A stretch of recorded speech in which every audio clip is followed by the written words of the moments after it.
Shalom, shalom, mes bien-aimés. Soyez bénis dans le nom puissant de notre Seigneur et Sauveur Jésus-Christ. Que la grâce du salut soit avec vous.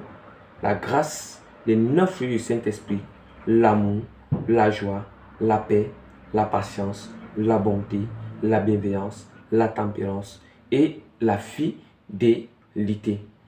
Aussi, la grâce de la sanctification intérieure et l'extérieur soit avec vous tous et de l'enlèvement de l'Église. À tous ceux qui vont écouter cet enseignement et au reste de tous les bien-aimés qui sont aussi partout, ils sont répandus partout dans le monde entier, même ceux qui ne vont pas écouter aussi.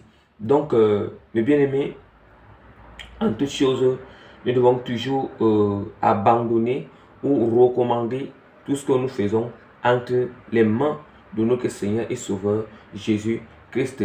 Et puis nous allons aussi élever, nous allons aussi montrer sa souveraineté, bien-aimé. Nous allons élever sa grandeur. Donc élever sa grandeur, la puissance de son nom, ainsi que montrer sa souveraineté, et bien-aimé, sa souveraineté. Donc sans toutefois tarder, je vais directement faire cette prière pour recommander ces moments d'enseignement et de prédication accompagnés avec des révélations de la parole entre les mains de notre Seigneur et Sauveur Jésus-Christ.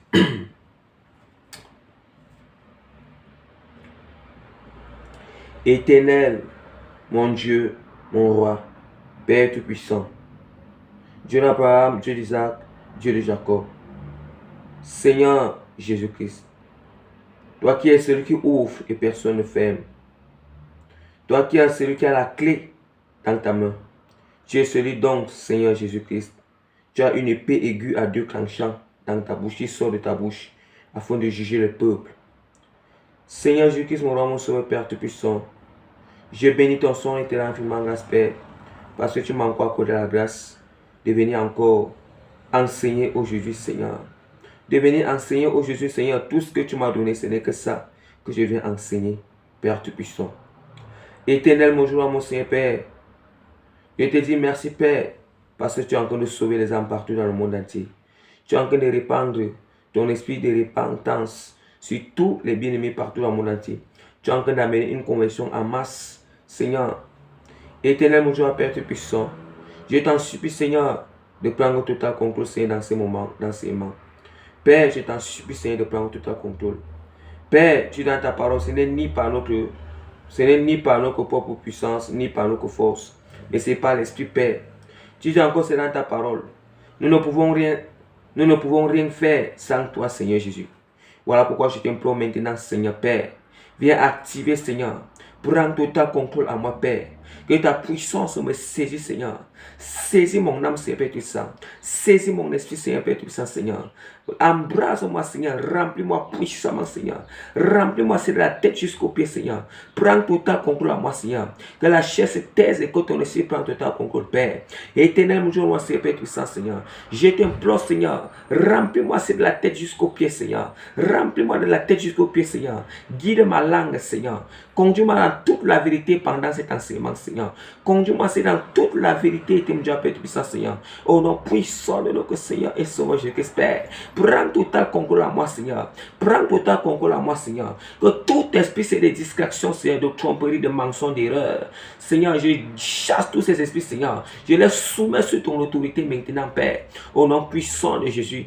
Père Tout-Puissant, Seigneur. Toi qui es au-dessus de toutes choses, l'agneau qui a été mis à mort et qui est revenu à la vie est digne de recevoir la puissance, l'honneur, la gloire, la sagesse, la royauté, la force, l'autorité, pour des siècles et des siècles et pour toujours.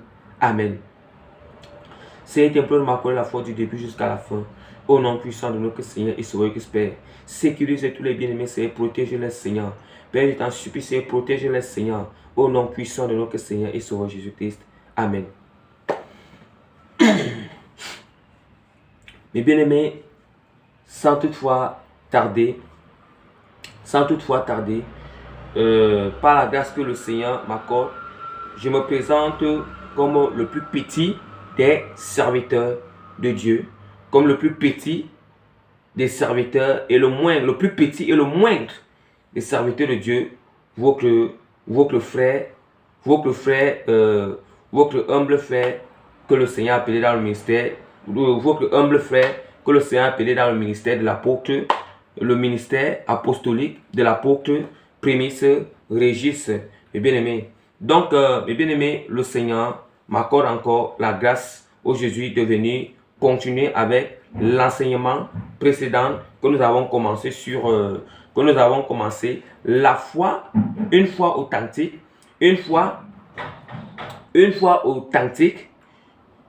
authentique où une foi authentique et miraculeuse dépend de notre soumission ou notre obéissance à notre Seigneur Jésus-Christ. Et bien aimé, dépend de notre soumission ou notre obéissance à notre Seigneur Jésus-Christ. Donc c'est la partie 2, juste pour venir continuer avec la partie 2 et achever notre thème que nous avons commencé dernièrement. Donc pour ceux qui vont tomber dans ce thème sur cette partie 2, vraiment que je voudrais vous conseiller d'aller d'abord écouter la partie 1 aussi, parce que la partie 1 c'est aussi c'est le même thème.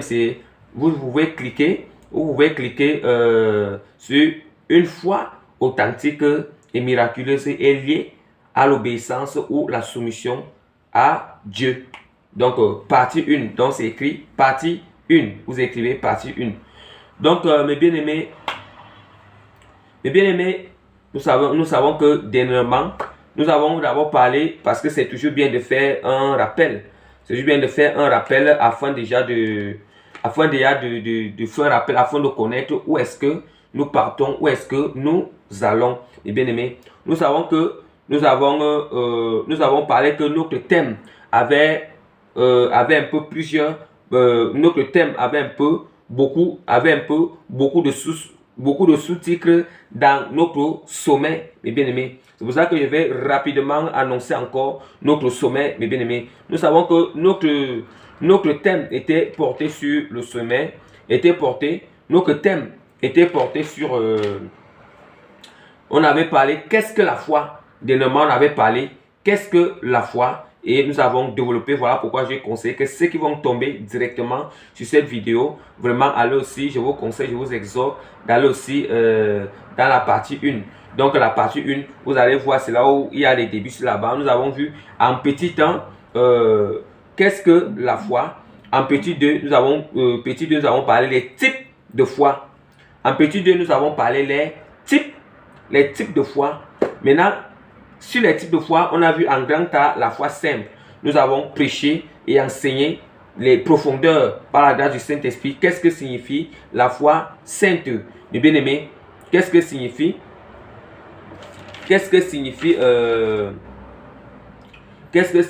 la foi simple, mes bien-aimés? Donc, maintenant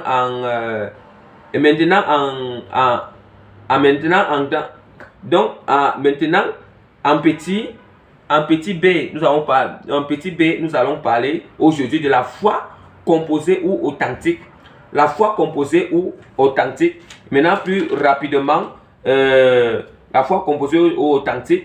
Maintenant, en grand C, nous allons parler des bienfaits de la foi authentique.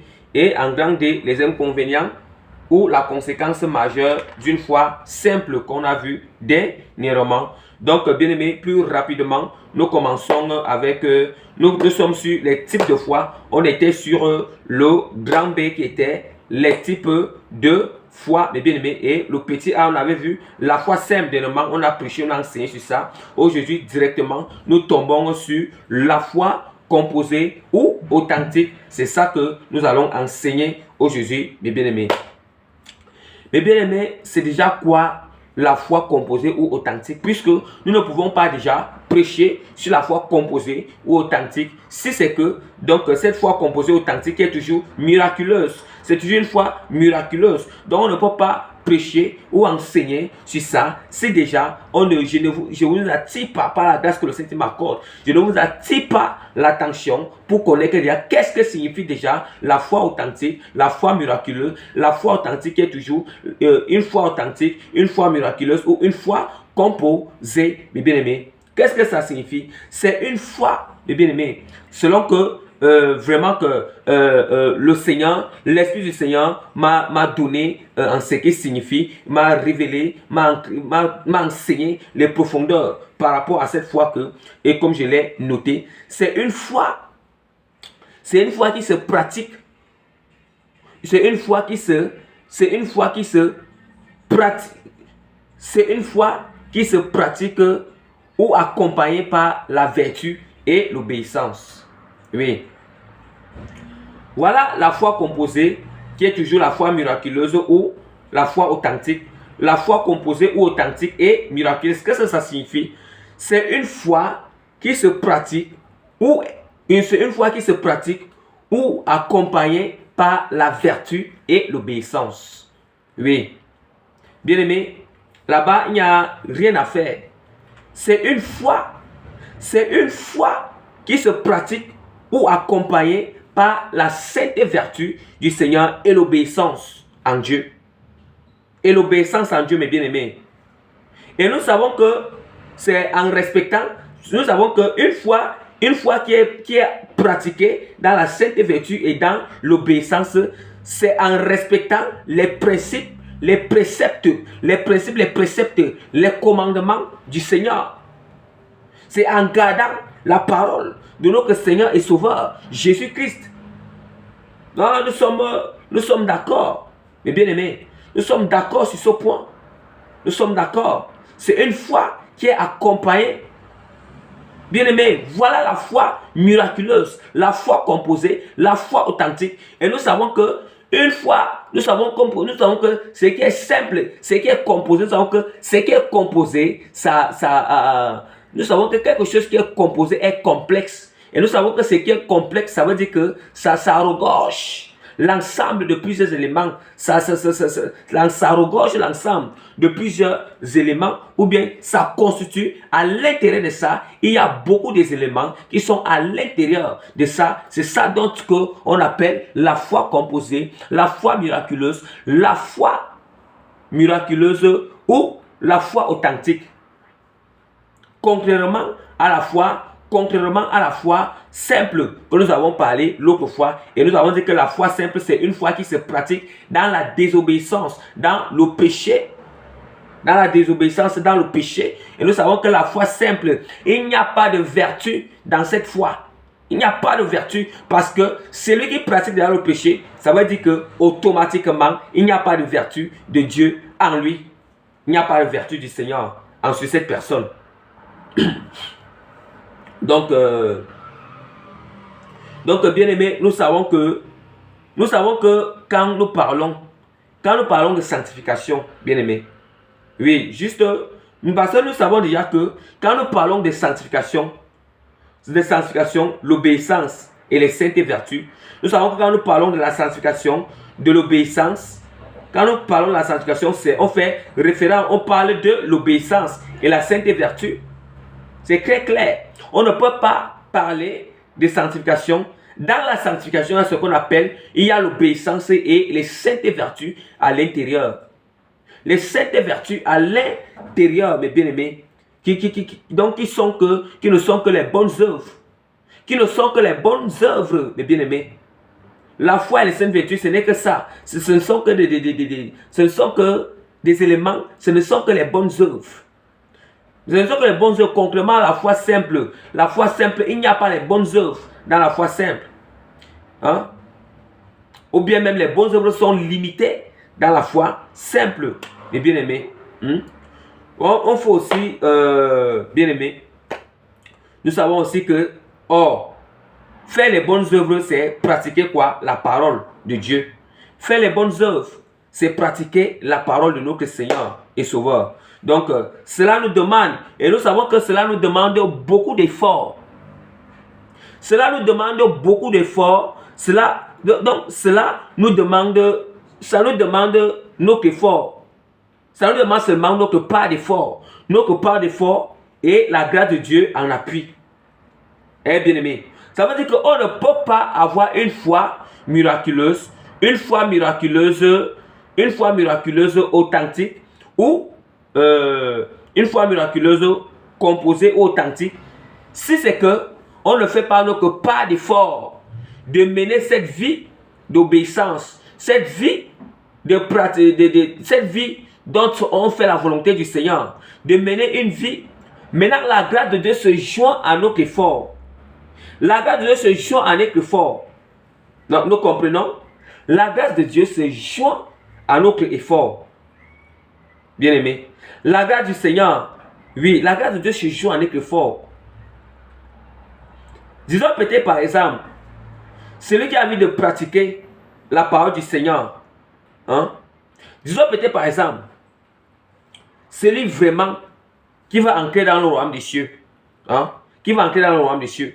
Si cette personne, lui ne confesse pas d'abord ses péchés devant le Seigneur, comment est-ce que Dieu va venir agir puissamment avec sa grâce pour délivrer cette personne, et maintenant pour délivrer cette personne, et maintenant pour qu'elle puisse mener une vie de sanctification? Ça veut dire que son effort, sa part d'effort, c'est d'abord se prosterner devant, c'est d'abord prendre un programme de jeûne.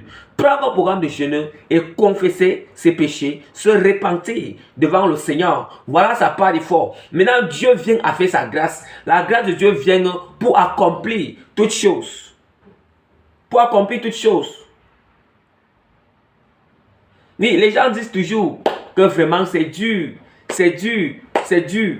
C'est dur. C'est dur où? Déjà, quand tu dis que c'est dur, ça veut dire que tu ne veux même pas faire d'effort. Tu ne veux pas faire d'effort. Tu ne veux pas faire d'effort. Déjà, quand tu dis que c'est dur, tu ne veux pas faire d'effort. Et directement, comment est-ce que tu veux que la grâce du Seigneur vienne agir? Si toi d'abord, tu n'as pas un désir dans ton cœur, un désir de t'efforcer, hein? Un désir dans ton cœur de rechercher la face du Seigneur dans la profondeur. Dans la profondeur. Comment? Voilà pourquoi on dit que la grâce de Dieu est disponible. La grâce de Dieu même déjà disponible. Mais tout ce qu'il faut, c'est notre effort. Et quand la grâce du Seigneur est disponible, dès qu'on met notre effort, la grâce du Seigneur commence à s'activer dans notre vie. Ça commence à s'activer. Ça commence à s'activer dans notre vie. La grâce du Seigneur est disponible. Bien aimé, la grâce, toi qui cries chaque jour là, toi qui dis là que c'est fort pour que tu fasses la volonté du Seigneur, c'est fort pour que tu marches en pratiquant la parole de Dieu, c'est fort pour avoir une foi composée, c'est dur, bien aimé. Ce que moi j'avais te dit aujourd'hui, ce que le Saint-Esprit veut te dire à travers moi aujourd'hui, c'est quoi? C'est que la grâce du Seigneur est déjà dans ta vie. La grâce de Dieu est déjà disponible dans ta vie. Tout ce que le Seigneur attend de toi, il attend que toi, tu puisses montrer ton effort. Tu puisses faire un premier pas. Le premier pas, c'est l'effort. Ton effort. Cet effort, l'effort doit venir du fond du cœur. Ce n'est pas, quand on dit que l'effort, ce n'est pas l'effort de la chair. Ce n'est pas l'effort l'effort physique ou l'effort de la chair, mais c'est quelque chose que c'est l'effort qui doit venir de l'intérieur de notre cœur, parce que Dieu regarde déjà, il regarde déjà la motivation, la détermination qui est dans notre cœur, qui est dans notre cœur, qui est dans notre cœur. Voilà pourquoi, mes bien-aimés, comme en toutes choses, on doit toujours soutenir tout enseignement avec la parole de notre Seigneur et Sauveur Jésus-Christ. Parce que, comme il dit que celui qui s'appuie sur cette pierre ne sera point, sur ce rocher, ne sera point confus. Mais celui qui rejette ce rocher, non seulement il sera confus et écrasé par cette pierre. Et nous savons que cette pierre, ce rocher, c'est la parole de notre Seigneur. C'est la parole de Dieu. C'est la parole de Dieu qui bannit la confusion en nous. C'est la parole du Seigneur qui est notre lumière, la lampe à nos pieds. La parole de Dieu, c'est tout pour nous, mes bien-aimés. C'est tout pour nous, mes bien-aimés. La parole du Seigneur. La parole de Dieu. Donc, nous allons ouvrir la parole de Dieu dans, pour soutenir la foi composée et authentique. Nous allons ouvrir la parole du Seigneur dans 1 Pierre. 2 Pierre, ou plutôt 2 Pierre chapitre 1, verset 5 à 8. 2 Pierre. 2 Pierre chapitre 1 verset 5 à 8.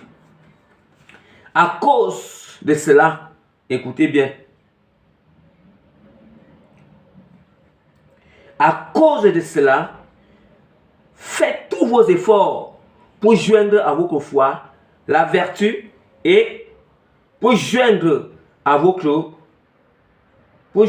foi la vertu, à la vertu, la connaissance, à la connaissance, la maîtrise de soi, à la maîtrise de soi, la patience, à la patience, la piété, à la piété, l'amitié fraternelle, à l'amitié fraternelle, l'amour.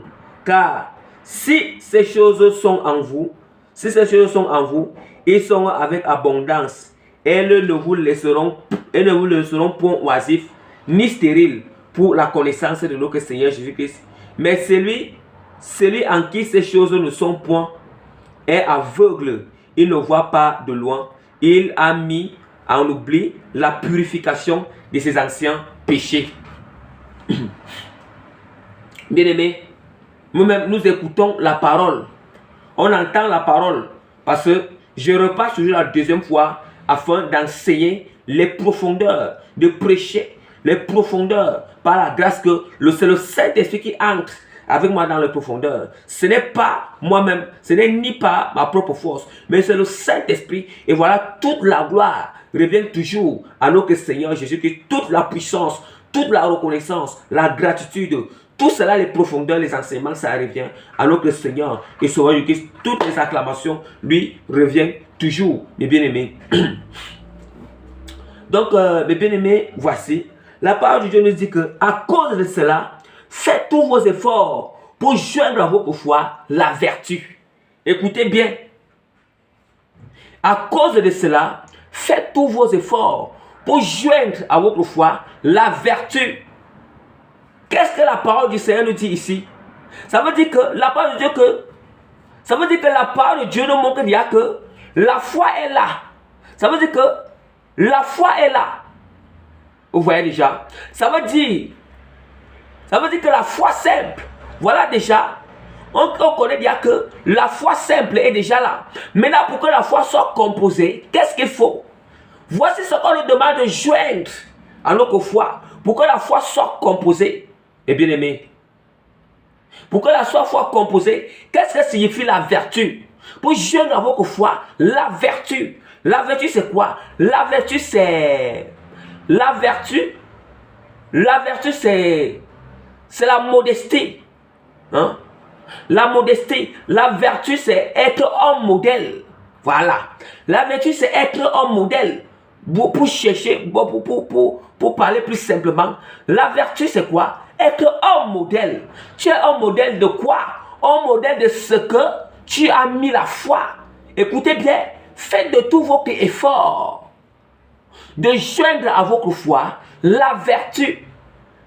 Or, la vertu, c'est être un modèle. Un modèle de quoi? Un modèle sur qui est-ce que tu as mis la foi, mes bien-aimés. Et nous savons que si notre foi, nous avons foi en Jésus-Christ, nous devons être le modèle de Jésus-Christ. Et qu'est-ce qui peut permettre que nous soyons le modèle de Jésus-Christ? C'est le Saint-Esprit. Et qu'est-ce qui peut faire que le Saint-Esprit prend total contrôle dans notre corps? Si nous renonçons et que nous acceptons le brisement du Saint-Esprit, nous ne résistons pas au Saint-Esprit.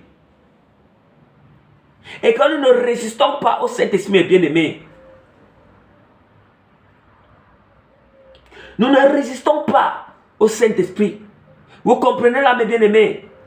Faites, et c'est que, à cause de cela, faites votre effort d'ajouter à votre foi la vertu. La vertu, et comprenez bien, et la vertu, c'est être un modèle. Être un modèle, être un imitateur. Hein? Être un modèle, imiter celui en qui tu as foi. Imiter celui en qui tu as encore de croire. Mais si c'est Jésus-Christ qu'on a encore de croire, nous devons l'imiter, on doit être le modèle. Nous devons être son modèle bien-aimé. C'est ça la vertu. C'est ça la vertu. C'est ça la vertu. On dit que, et la parole de Dieu dit quoi? Elle continue. Et la parole de Dieu dit que, et la parole du Seigneur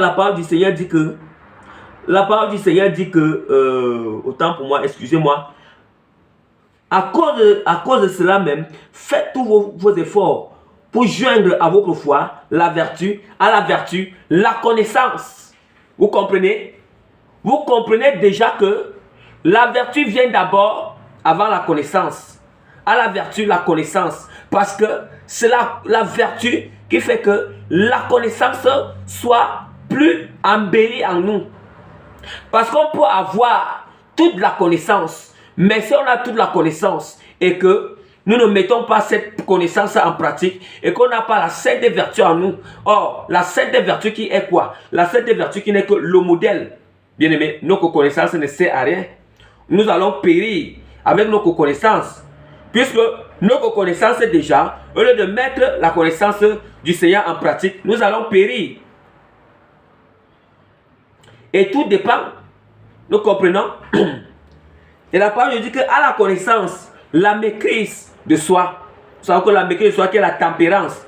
Et la maîtrise de soi se passe au niveau de 3 éléments. Il y a la maîtrise de l'esprit qui est la maîtrise de la pensée. La maîtrise de l'âme qui est la maîtrise de nos émotions, nos sentiments, nos passions, nos désirs, nos affections bien-aimées. On doit apprendre à les maîtriser.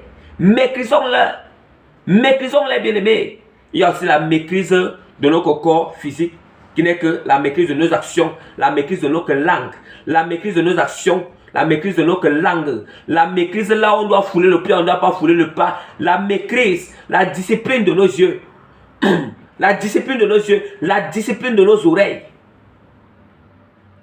Parce que quand on parle de maîtrise de soi, la maîtrise de soi doit se manifester, doit agir puissamment sur les 3 éléments de l'homme. La parole du Seigneur dit que écoutez bien, à la maîtrise de soi, la patience, à la patience, la piété, à l'amitié fraternelle, à l'amitié fraternelle, à la piété, l'amitié fraternelle, à l'amitié fraternelle, l'amour. Bien-aimé, vous entendez? Vous entendez toutes les choses qu'on doit ajouter à la foi. Bien-aimé, on dit qu'on a la foi en Jésus-Christ. On n'a pas la vertu. Si notre foi, la parole de Dieu est très claire. Bien-aimé, qu'on ne vous séduise pas. Bien-aimé, que les raisonnements que chacun a, là, celui qui a la foi simple là, en train de pratiquer le péché, en train de résister au Seigneur, en train de désobéir, en train de refuser de se conformer à la sanctification complète, bien-aimé, que tes raisonnements ne te trompent point. Si tu meurs, bien-aimé, tu ne peux pas hériter le royaume des cieux. Parce que nous savons que au ciel, toutes ces choses-là, c'est ça maintenant que tous les êtres célestes qui sont au ciel, ils sont remplis de toutes ces vertus. Ils sont remplis de toutes ces choses.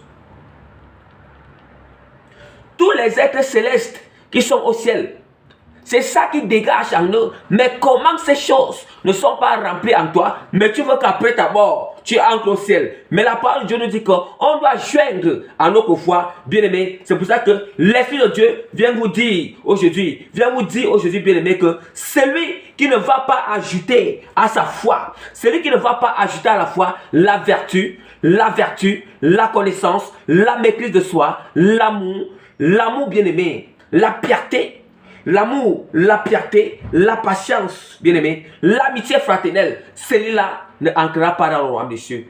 Qu'on ne vous trompe pas. Celui-là ne entrera pas dans le royaume des cieux. S'il faut que tu entres dans le royaume des cieux, il faut d'abord que tu sois brisé par le Seigneur. Il faut que Dieu te brise d'abord. Il faut d'abord que Dieu t'amène à te briser. Dieu t'amène des circonstances que ta vie sera bouleversée, que tu vas t'aligner, tu vas te soumettre. Dieu, c'est un Dieu de justice. C'est un Dieu de justice. Il ne peut pas aller contre sa parole. Il ne peut pas aller contre sa parole. Bien-aimés, détrompez-vous. Détrompez-vous. Examinez-vous. Celui qui est encore dans l'état de la foi simple. Bien aimé, la foi simple, c'est une foi qui se pratique dans le péché, la désobéissance. Une foi qui ne veut pas mener une vie de sanctification complète, mener une vie de consécration, bien aimé. Celui-là qui se répand, qui prend un programme de jeûne, qui se répand et qui se détourne de toutes ces choses. Qui se détourne. Sinon, si tu mens maintenant là, bien aimé, tu ne peux pas hériter le royaume des cieux. Tu ne hériteras pas. C'est l'enfer qui va t'accueillir. L'enfer t'accueillera. Ou bien si là le moment de l'église sonne maintenant, tu ne seras pas enlevé. Mais tu vas passer sur le feu de l'épreuve de l'Antichrist. Le feu de l'épreuve de l'Antichrist. Le feu de l'épreuve de l'Antichrist, mes bien-aimés. Vous comprenez?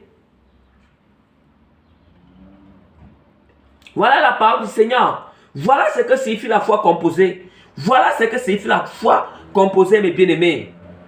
Avec les passages du Seigneur en appui. La parole de Dieu est très claire. Car si ces choses sont en vous, ils sont avec abondance. Elles ne vous laisseront point oisifs ni stériles pour la connaissance de notre Seigneur Jésus-Christ. Or, qu'est-ce que Jésus-Christ a dit? Jésus-Christ dit quoi? Il a dit aux 5 vierges sages. Jésus-Christ a dit que je ne vous ai jamais connu. Hein?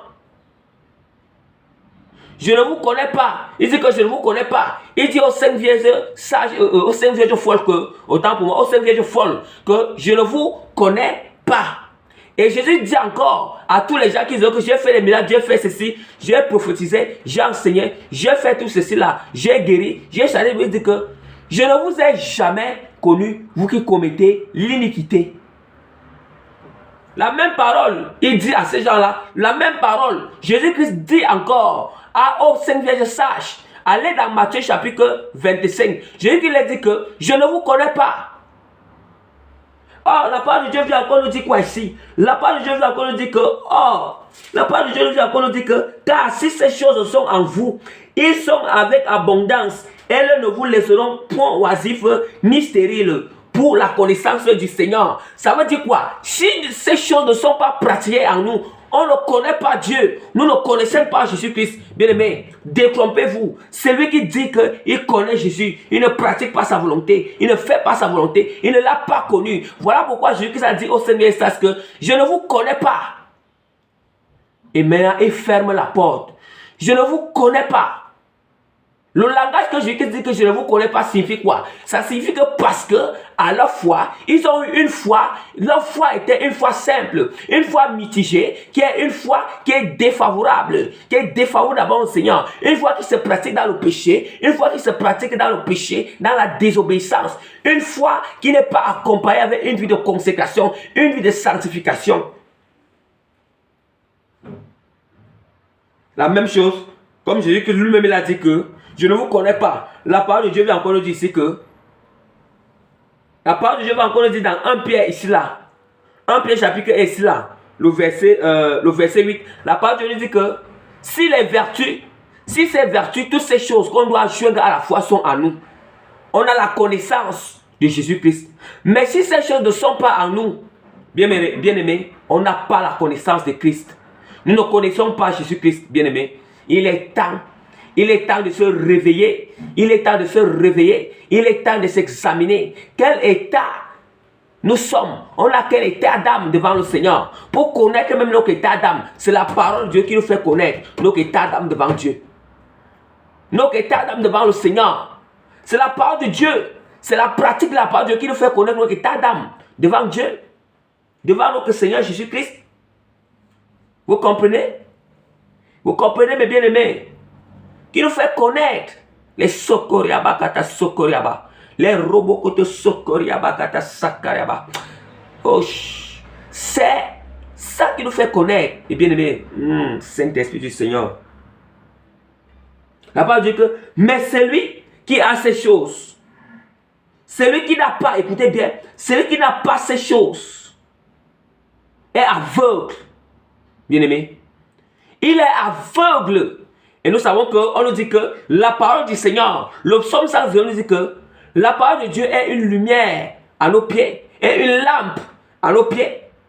Et là maintenant, si on ne pratique pas la parole de Dieu, La parole de Dieu ne peut pas être une lumière.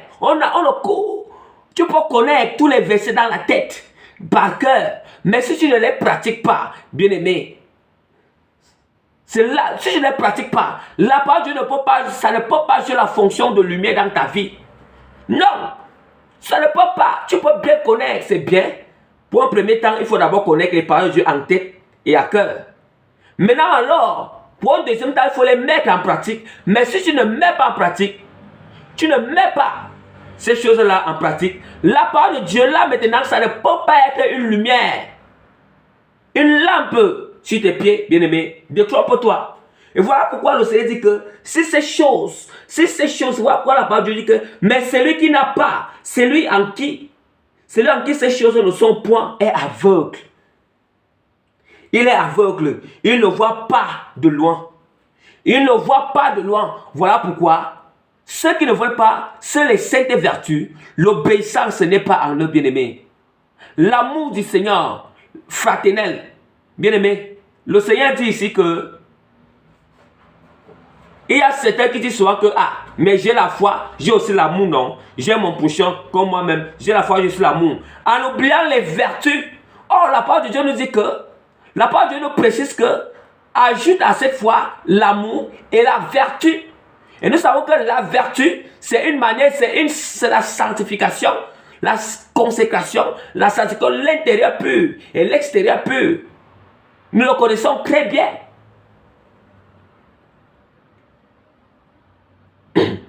Nous le connaissons très bien, mes bien-aimés. Bien-aimés, je vais vous dire, vous entendez vertu, la vertu là, qu'est-ce que je vais vous dire que, comment la vertu se pratique? La vertu se pratique comment, mes bien-aimés? Quand on dit que la vertu qui est l'intérieur pur et l'extérieur pur, ça veut dire que le dépouillement intérieur de l'âme et du corps est le dépouillement extérieur. Hein? Bien-aimés, voilà pourquoi en temps normal, la liste ici, je devrais même souvent lire cette liste à la fin. Je vais toujours, ça c'est une fiche que je vais toujours lire ça à chaque fois que j'enseigne, quand Dieu me rappelle.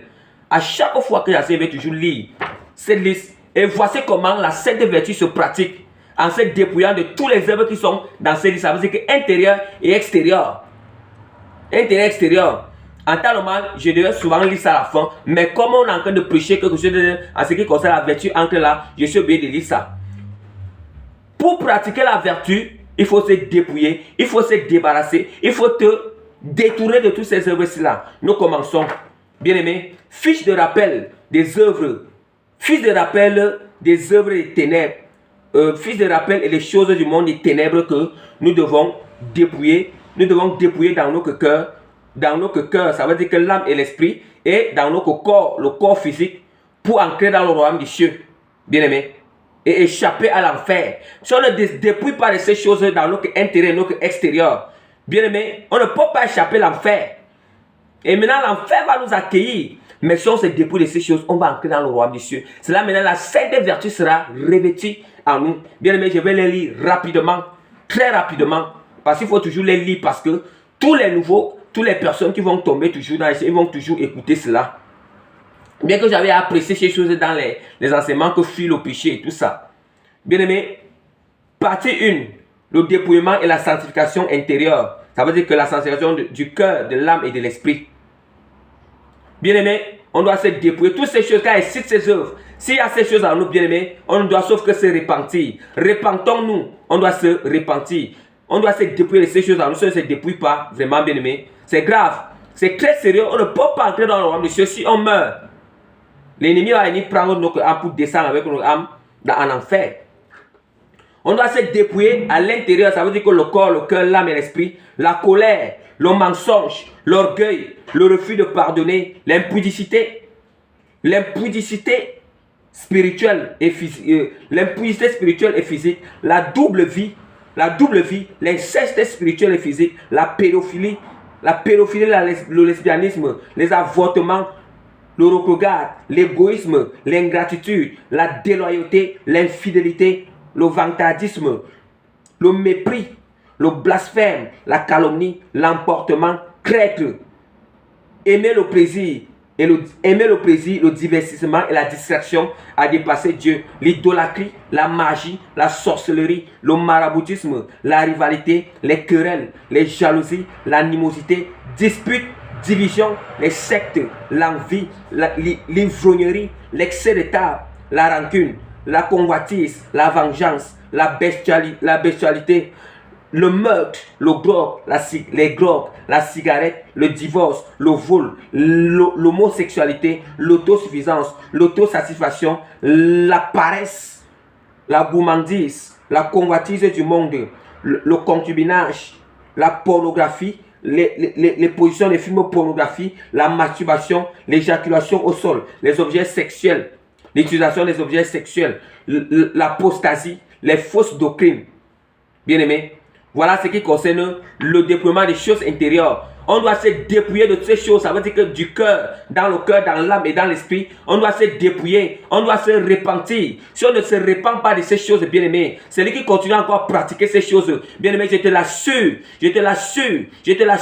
avec la parole de Dieu, avec la confirmation du Saint-Esprit, tu ne ancreras pas dans le royaume de Dieu avec tous les autres témoignages que Dieu a transmis les gens en enfer. Bien aimé, tu ne ancreras pas dans le paradis, tu vas hériter l'enfer. Mais si c'est que tu veux entrer dans le paradis, je te dis qu'il est juste et fidèle si nous confessons nos péchés. Il est juste et fidèle pour nous les pardonner et pour nous purifier de toute iniquité. Le Seigneur dit que il dit que celui qui cache ses transgressions ne prospère point.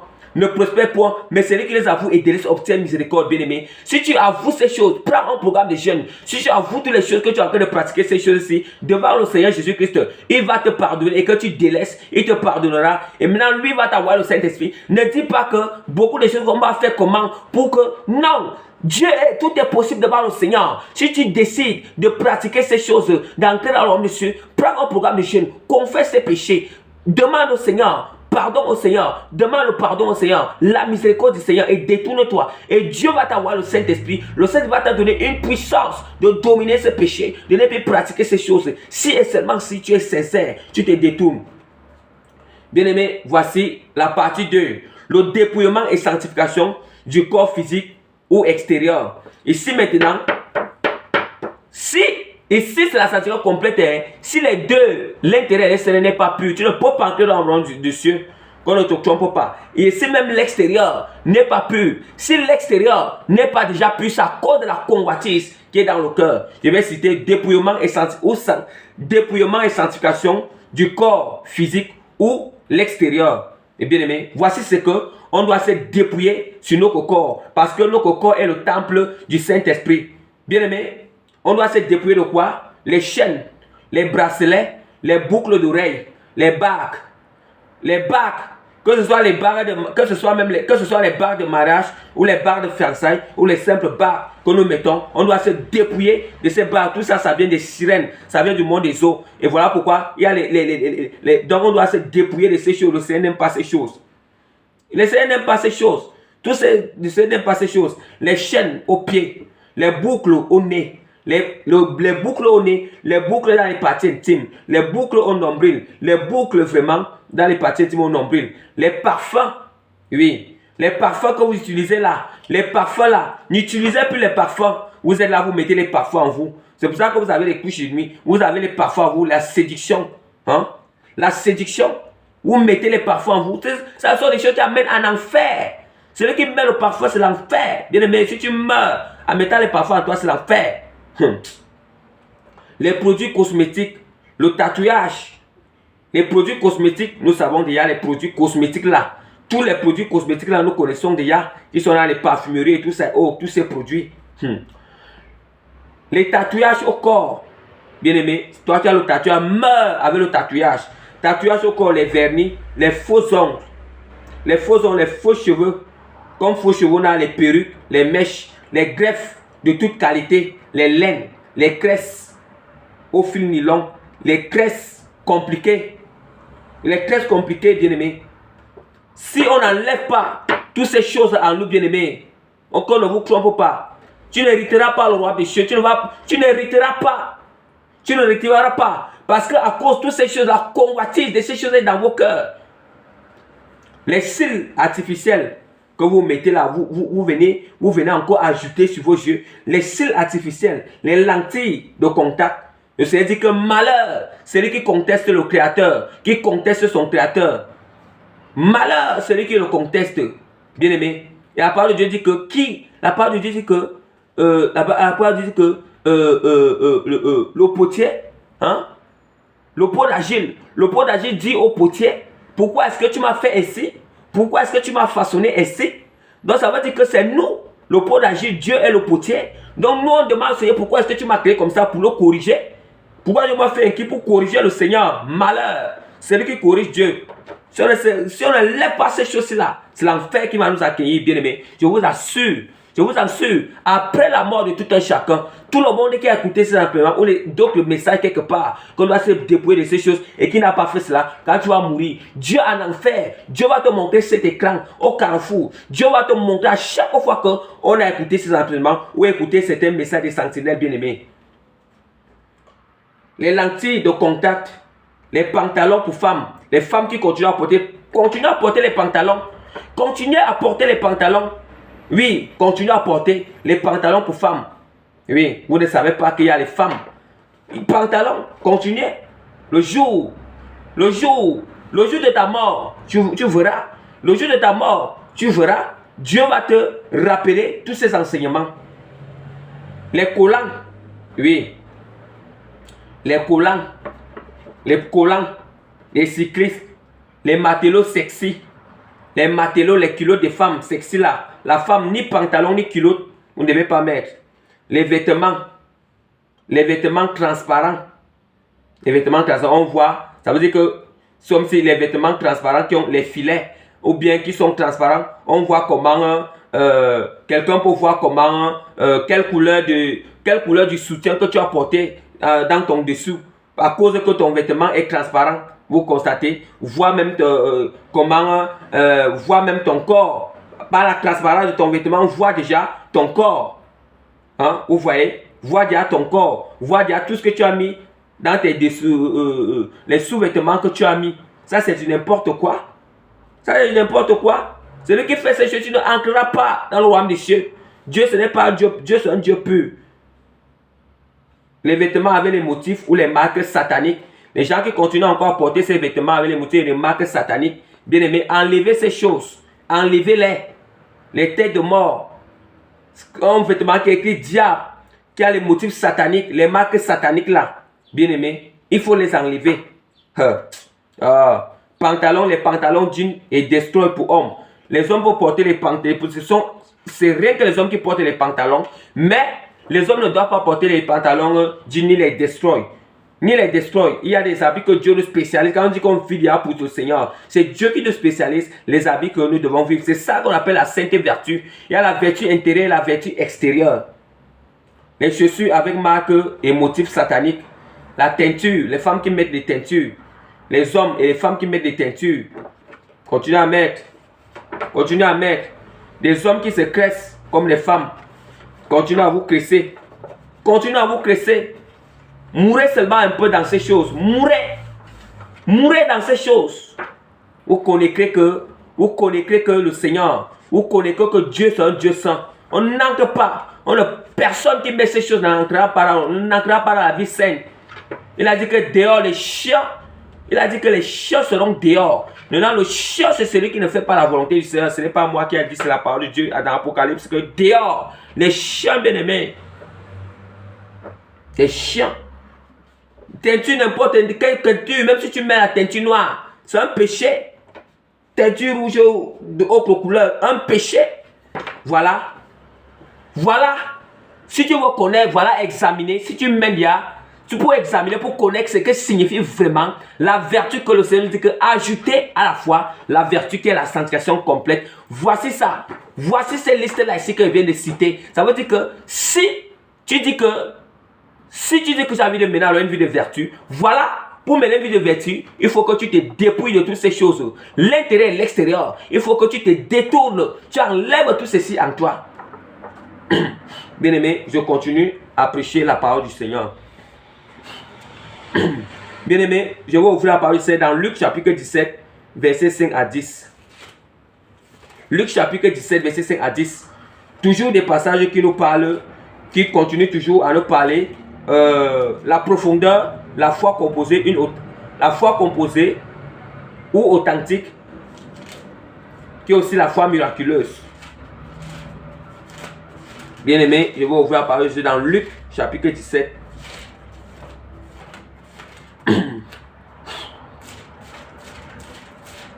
Luc chapitre 17. Luc chapitre 17, verset 5 à 10. Luc chapitre 17, verset 5 à 10. Je lis au nom puissant de Jésus-Christ.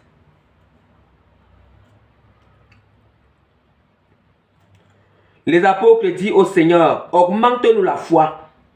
Et le Seigneur dit, si vous aviez de la foi comme un grain de sénévé, vous direz à ces sycomores, déracine-toi et plante-toi dans la mer, et il vous obéira.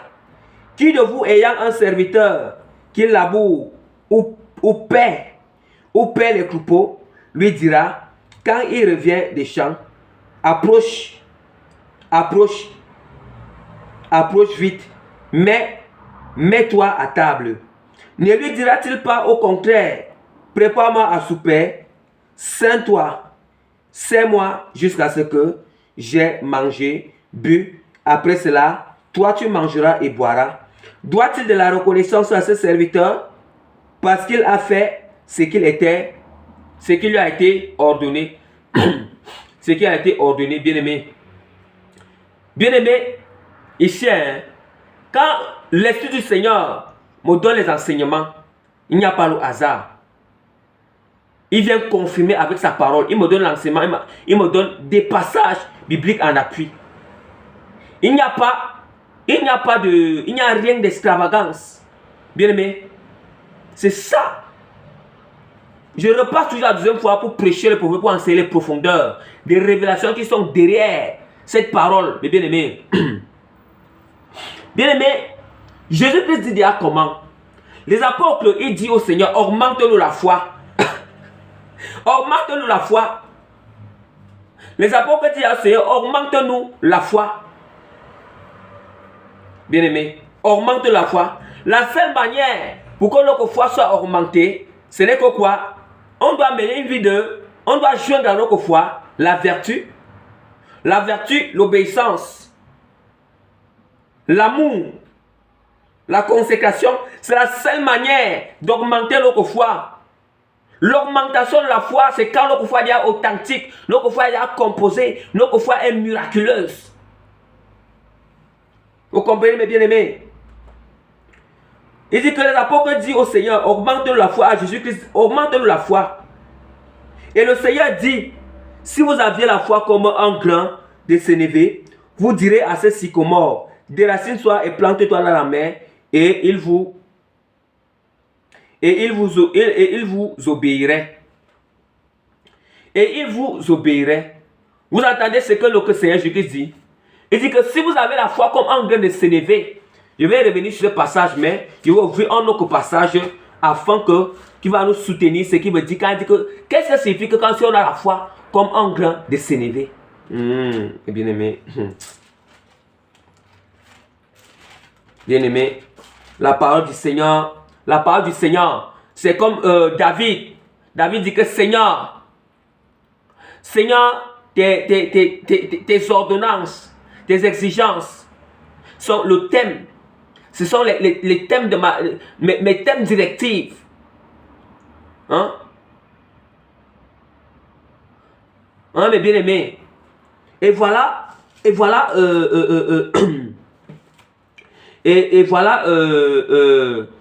nous allons ouvrir la parole dans Jean chapitre 12, verset 24 à 26, pour expliquer déjà pourquoi est-ce que Jésus dit que c'est la foi comme un grain de sénévé.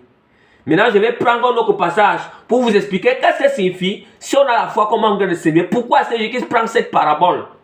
Nous savons que le grain de sénévé, c'est le grain, c'est un grain, le grain de sénévé, c'est un petit grain qui est petit comme ça.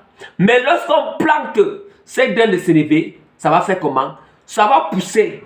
Et quand ça va pousser, ça va produire des fruits. Et maintenant, quand ça va produire des fruits, nous allons voir comment tous les gens, nous allons voir, même les oiseaux, même les hommes, ils vont venir entourer cette plantation, entourer cet arbre qui est déjà grand pour cueillir des fruits, entourer ces fruits. Et même les oiseaux, même les animaux, ils vont venir vraiment prendre, ils vont venir se nourrir sur cet arbre. Même les hommes vont venir se nourrir sur cet arbre. Qu'est-ce que ça signifie alors?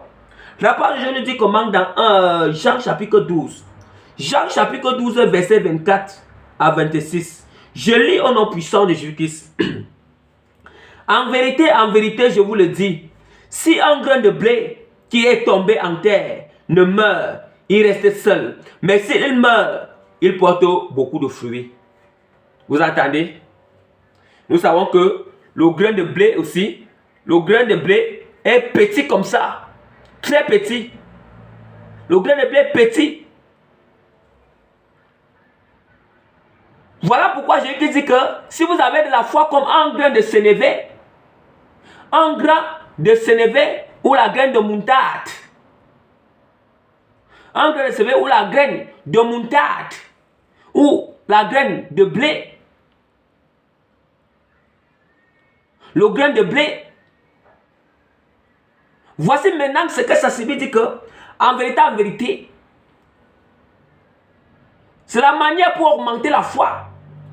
Je vous le dis, si le grain de blé qui est tombé en terre ne meurt, il reste seul. Bien aimé, qu'est-ce que ça signifie? Ça signifie que si on ne meurt pas en soi-même, si on ne meurt pas en soi-même, bien aimé, notre foi ne sera jamais augmentée. On n'aura jamais une foi miraculeuse, ni une foi authentique. Vous comprenez? Ça veut dire quoi? Ça veut dire qu'il faut qu'on doit mourir dans la chair. Pour que nous soyons, on doit mourir dans la chair pour mener une vie glorifiée. C'est au fur et à mesure que les œuvres de la chair, on se dépouille de toutes ces choses que vous avez citées. C'est comme ça que notre foi augmente. C'est comme ça que la gloire du Seigneur se manifeste en nous. Or, Jésus a dit que vous êtes la lumière du monde. Et il a dit qu'on doit luire dans le monde en pratiquant les bonnes œuvres afin que les hommes voient nos bonnes œuvres et glorifient le Seigneur.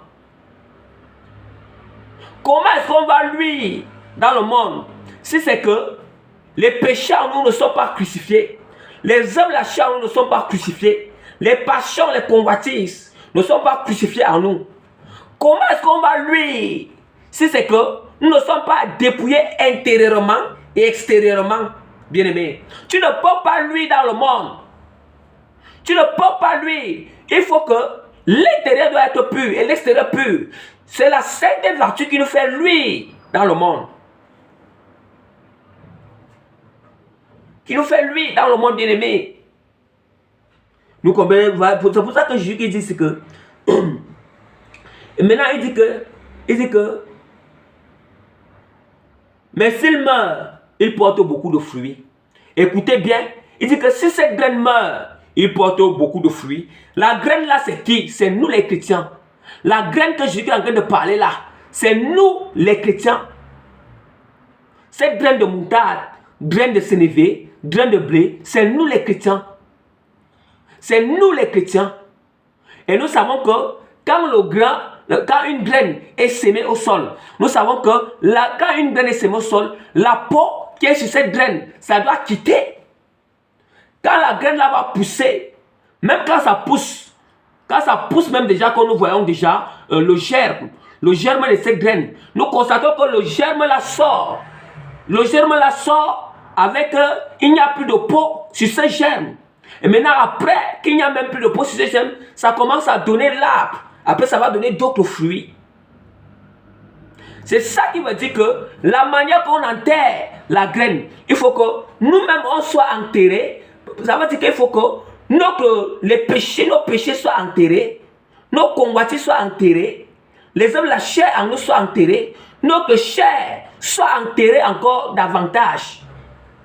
Mais celui qui n'est pas dépouillé à l'extérieur, nous savons déjà, c'est très clair. celui qui met encore les choses sur le temple de ce qu'est notre corps, que le Seigneur nous demande, qu'il ne faut pas enlever ces choses qui est citées ici. Ça veut dire que dans son cœur, il résiste encore. Ça veut dire que dans son cœur, il a encore la convoitise. Ça veut dire que dans son cœur, il y a encore une résistance. Et si encore la résistance en toi, tu n'es pas encore mort sur ce domaine. Et si tu n'es pas encore mort, comment est-ce que tu vas montrer une vie glorifiée en Christ? Tu ne peux pas avoir une vie de vertu, une vie de gloire, de la gloire du Seigneur. Tu ne peux pas. Tu ne peux pas avoir cette vie-là. Vous comprenez? Voilà pourquoi on dit que si c'est que, voilà, c'est que la part de Dieu. Et là maintenant, on ne peut pas produire les fruits au complet. Nous ne pouvons jamais produire des fruits au complet. Et maintenant, je dis que celui qui aime sa vie la paiera, et celui qui aime sa vie dans ce monde la conservera pour la vie éternelle. Celui qui aime sa vie la paiera, et nous allons constater que, surtout, il y a beaucoup de nos bien-aimés, de nos frères et sœurs, des chrétiens tiers de là. Ils refusent de se dépouiller à cause qu'ils aiment leur propre vie à dépasser Dieu. Ils aiment leur propre corps à dépasser le Seigneur.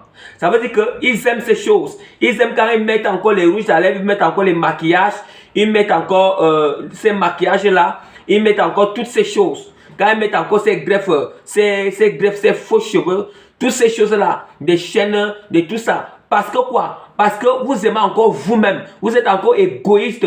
Vous n'aimez pas Dieu à dépasser ces choses-là. Or, c'est Dieu que Dieu nous commande d'enlever ces choses. Dieu nous commande d'enlever ces choses. Allez dans... pour ceux qui n'ont pas écouté les enseignements présents qu'il avait fait là. Tu fuyais le péché, tous ces choses, les sanctifications. Peut-être qu'ils vont tomber ici. Si vous voulez vous rassurer, si c'est une première fois que la personne écoute ces choses et qu'elle a besoin des passages, tu peux cliquer sanctification. Il y a tous ces passages bibliques qu'il avait donné là-bas. Donc il y a Isaïe, chapitre 3. Isaïe, lis toute la parole de Dieu dans Isaïe, chapitre 3, à partir du verset 16 jusqu'au verset 24. Isaïe, chapitre 3, à partir du verset 16 jusqu'au verset 24. Et 1 Timothée, chapitre 2, verset 9. 1 Timothée, chapitre 2, verset 9. Et tu peux aussi dans Osée aussi, chapitre 4 et chapitre 5, va aller là-bas, tu vas trouver qu'il y a le dépouillement, il y a ces choses-là qu'on doit se dépouiller en nous. Même l'épître dans Pierre nous parle aussi du dépouillement, toutes ces choses. Vous entendez? C'est ça que le Seigneur nous dit ici là. Jésus qui dit que celui qui aime sa vie la paiera. Oui. Vous allez perdre votre propre vie comme ça. On perd la vie comment? Quand tu meurs, tu perds. Tu vas perdre ton âme. Ton âme va aller en enfer au lieu d'aller au paradis. Tu vas perdre ton âme. Et c'est ça, parce que tu as aimé ta propre vie dans ce monde au lieu que de mourir. Oh, mourir en soi-même, ça veut dire qu'on n'aime plus notre vie. On est en train de haïr la vie qu'on menait, la vie que de toutes choses qui n'ont pas Dieu, on est en train de haïr ces genres de vie-là. Voilà pourquoi on passe le temps à entrer dans les jeûnes afin que Dieu crucifie notre chair pour se repentir. Bien aimé, mais notre évangile n'est pas l'évangile de condamnation, mais c'est l'évangile qui amène à la repentance. Comme notre Seigneur Jésus dit que si on confesse nos péchés, il est juste et fidèle pour les pardonner et nous purifier de toute iniquité. Et il dit qu'il n'est pas venu pour la repentance des justes, mais pour les pécheurs. Ça veut dire que la grâce est toujours disponible. Si c'est que, bien-aimé, tu te repens, tu te détournes de ces choses, bien-aimé. Bien-aimé, notre Seigneur Jésus-Christ va te pardonner, il va te purifier dans son sang. Et maintenant, il va te donner la puissance du Saint-Esprit pour dominer toutes ces choses, pour haïr ces choses des ténèbres qui ne n'ont pas le Seigneur. Vous comprenez là, mes bien-aimés? Et voilà pourquoi, c'est ça que Jésus-Christ a dit. Et si quelqu'un me sert, qu'il me suive là où je suis, là où serait mon serviteur. Si quelqu'un me sert, le Père l'honorera. Si quelqu'un me sert, le Père l'honorera. Bien aimé, nous voulons que Dieu honore nos paroles, mais on ne veut pas servir le Seigneur. Or, servir le Seigneur, c'est de marcher, de pratiquer sa parole, marcher selon toutes ses instructions, marcher comme sa parole nous enseigne. Marcher comme sa parole nous enseigne, c'est de l'obéir.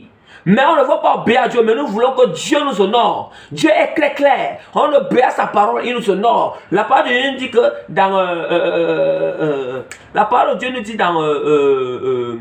et c'est encore dans quel passage? Mais c'est que la parole de Dieu nous dit que celui qui honore le Seigneur, Dieu l'honore aussi. Celui qui méprise Dieu, il est aussi méprisé. Il sera aussi méprisé.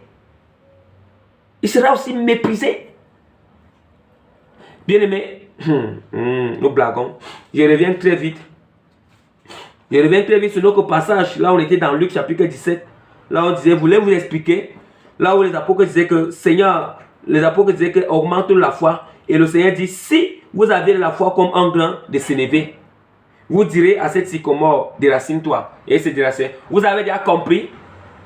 Vous avez compris d'où est-ce que notre foi, d'où est-ce que Dieu honore notre parole. Je vais finir de lire. Le Seigneur dit que, après Jésus a dit que, vous direz à cette sycomore, déracine-toi, et cela sera déraciné. Plante-toi dans la mer et vous obéirez. Mais Jésus, après, qu'est-ce que Jésus dit encore après, dans le verset 7? Ce qui est important, c'est pour ça que soyons attentifs. Soyons attentifs quand on lit la parole. Et soyons attentifs quand on lit la parole de Dieu. Et de toujours demander, c'est de nous expliquer les révélations qui sont derrière cette parole. Et c'est ça que je vais vous donner ce soir, par la grâce du Saint-Esprit. La parole de Dieu dit que, qui de vous ayant un serviteur qui laboure ou paie les coupeaux, lui dira, quand il reviendra des champs, approche vite et mets-toi à table. Écoutez très bien. Ce serviteur-là, c'est nous, bien-aimés. Jésus qui dit que qui de nous pourra faire qu'il a son serviteur. Et bien, après, ce serviteur, il vient du champ, il dit que approche-toi. Approche-toi et mets-toi à table. Après, il dit que ne lui dira-t-il pas au contraire, prépare-moi à souper, sans toi, serre-moi jusqu'à ce que j'ai mangé et bu. Après cela, tu mangeras et boiras. Doit-il de la reconnaissance à ce serviteur parce qu'il le fait, parce qu'il a fait ce qui lui a été ordonné? Écoutez bien. Jésus explique encore pourquoi est-ce qu'il dit aux apôtres que comment augmenter la foi et pourquoi est-ce qu'il dit aux apôtres que si vous avez la foi comme un grain de sénévé, vous direz à cette sycomore, déracine-toi, jette-toi dans la mer et cela sera fait. Et cela va se passer exactement comme ça, ça va se déraciner. Jésus les explique pourquoi est-ce qu'il dit comme ça. Mais Jésus dit que pour que la foi augmente, qu'est-ce qu'il faut? Notre foi soit authentique, miraculeuse. Notre foi soit composée. Qu'est-ce qu'il faut? Voici ce que le Seigneur Jésus dit. Après, il donne une parabole. Il explique déjà qu'il faut d'abord, premièrement, cette parabole qu'il a pris là que, je relis encore cette parabole. Qui de vous ayant un serviteur qui laboure ou paie les coupeaux, lui dira, quand il revient des champs, approche vite et mets-toi à table. Ne lui dira-t-il pas au contraire, prépare à souper sans toi, serre-moi jusqu'à ce que j'ai mangé et bu. Après cela, tu dois manger. Doit-il de la reconnaissance à ce serviteur parce qu'il a fait ce qui a été ordonné? Jésus qui dit que Dieu doit être reconnaissant avec nous. Si on a déjà fait ce qui nous a été ordonné, c'est par là où Dieu honore nos paroles. Dieu nous exauce vite. Si c'est que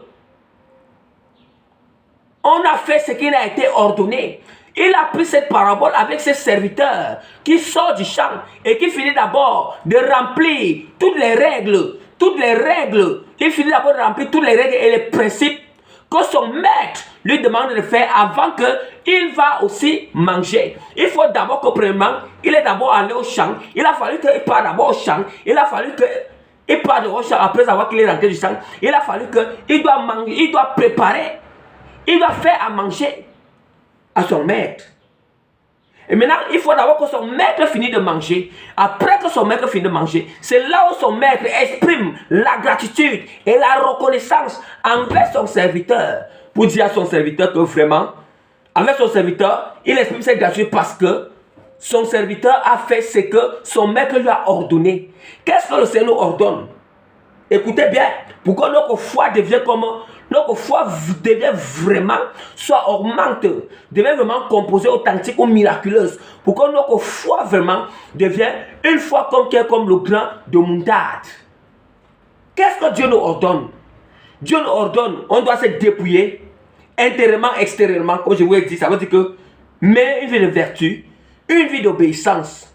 Deuxièmement, une vie de prière chaque jour, une vie de méditation de la parole, une vie de jeûne. Bien aimé, si on respecte ces choses, Dieu va toujours honorer notre parole. Notre prière, Dieu va toujours honorer notre prière. Dieu va toujours exaucer notre prière. Dieu va toujours honorer nos paroles. Dieu va toujours honorer toute parole qui va sortir de notre bouche avec foi. Dieu le déclenche rapidement. Dieu l'exauce rapidement. Il y a une situation instantanée. Il y a un déclenchement instantané. Il y a une solution instantanée, bien-aimé. Tu te trouves devant un malade. Tu pries là. Dieu le guérit instantanément.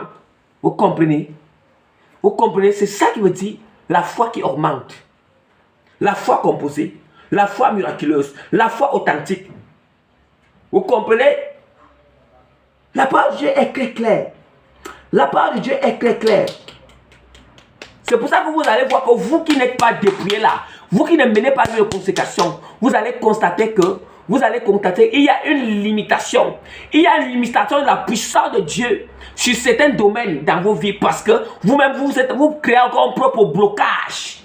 Pour vous-même, vous créez un propre blocage. Or, quand tu mets une vie de consécration totale, une vie de prière intense, une vie de jeûne, une vie d'obéissance, bien aimé, il n'y a pas de limitation. Ça veut dire que toute situation que tu pries, Dieu déclenche. Toute chose, bien aimé, l'instant, donc c'est instantanément. Instantanément ou après 1 ou 2 jours. Vous comprenez? Oh, mais bien aimé, nous blaguons. Nous blaguons. Doit-il de la reconnaissance à ses serviteurs? Après, Jésus dit que, dans le verset 10, vous de même, quand vous avez fait tout ce qui vous a été ordonné, dit, nous sommes les serviteurs inutiles. Nous avons fait ce que nous devions faire. Aha. Jésus dit que nous de même, quand nous allons faire ce qui nous a été ordonné, c'est par là où notre foi va augmenter. C'est par là où Dieu va honorer nos paroles. Toutes nos prières, il va les exaucer rapidement. Vous comprenez déjà?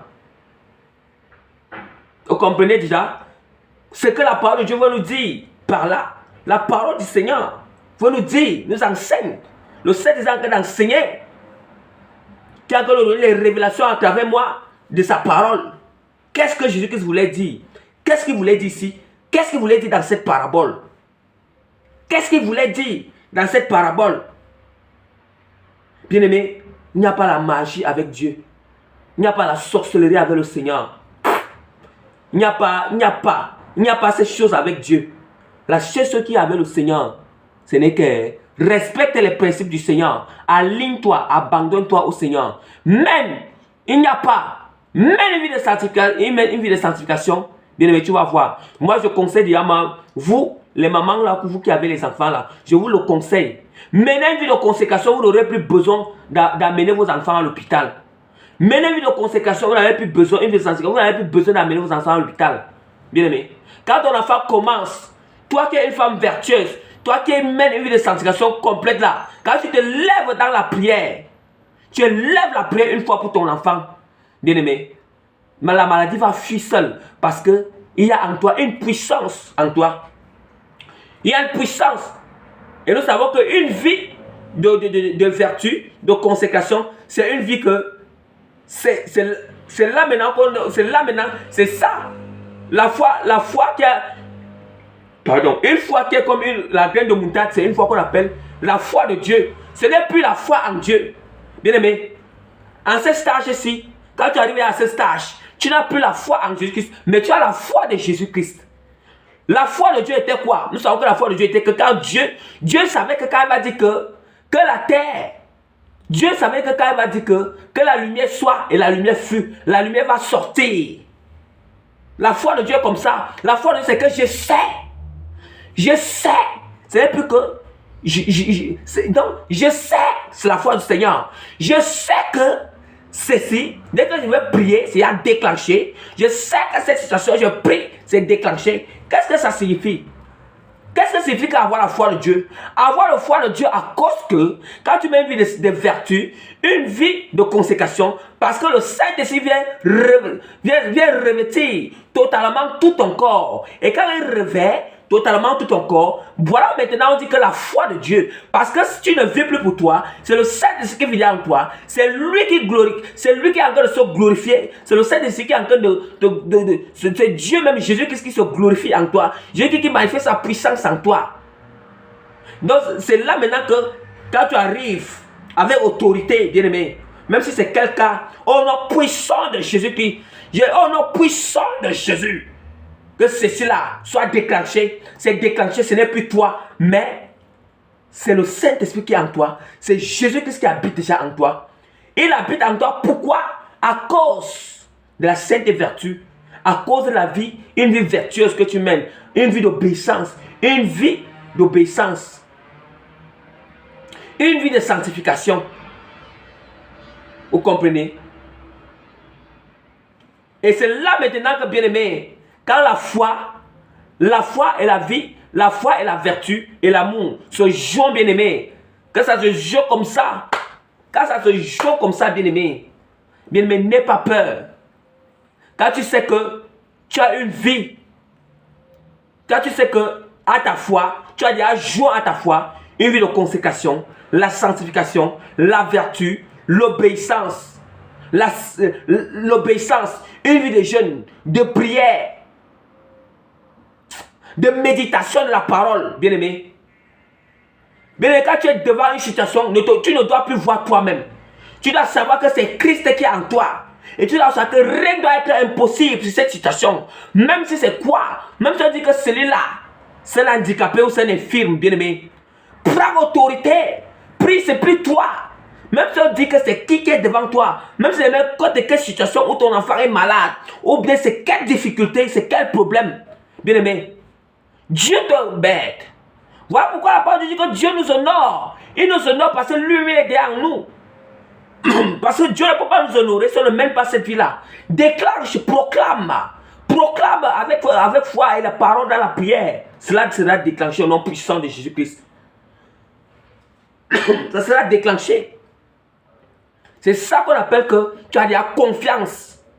C'est ça qu'on appelle que tu as confiance en Dieu et en toi-même. Quand tu dis qu'en toi-même, c'est par rapport à ce qui est en toi, par rapport à la grâce que Dieu t'a amené, Dieu t'a fait de mener une vie là, de refléter derrière cela. C'est ça qu'on appelle, c'est ça. Et c'est là maintenant, par Dieu dit qu'on ne marche pas selon la vue, mais on ne marche pas selon la vue, mais selon la foi. Bien aimé, regarde toute ta souffrance. Regarde, nous savons qu'une vie de consécration, c'est une vie que tu te sacrifies pour Dieu. Il y a un prix à payer. Regarde, appuie toi-même sur cette souffrance. C'est ça. Par ça, la situation qui est devant toi là, ça sera déclenché au nom puissant de Dieu avec la foi, avec cette prière que tu as fait. Avec cette prière que tu as fait. Et voilà pourquoi nous allons constater que dans Matthieu chapitre 17, nous allons constater que dans Matthieu,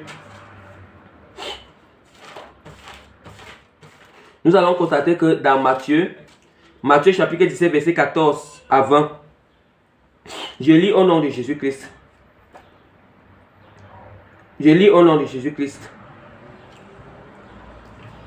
Matthieu chapitre 17, verset 14 à 20.